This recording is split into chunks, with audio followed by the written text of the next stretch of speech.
এখন আমি ভাত খাবো। এটা হলো আলু ভাজি, আর এটা হলো সয়াবিনের তরকারি। আর ওইখানে আমার বর খাচ্ছে, এখন খাবে। এই এখান থেকে সয়াবিনের সবজি নিচ্ছে, এখন দিয়ে খাবে। এখানে দেখবো কীরকম অ্যাকশনটা দেয়। দেখতে থাকো তোমরা, দেখবে কীরকম অ্যাকশনটা দেয়।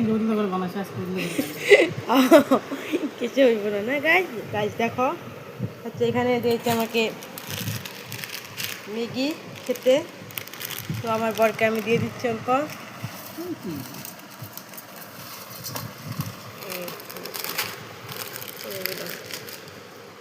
খাক, দেখি ছবিটা কীরকম হয়েছে, না ভালো হয়েছে না খারাপ হয়েছে, দেখি কি বলে। কীরকম হয়েছে? হ্যাঁ, টেস্ট। এখানে যে এখানে খাওয়া শুরু করি আমরা, দেখতে থাকো।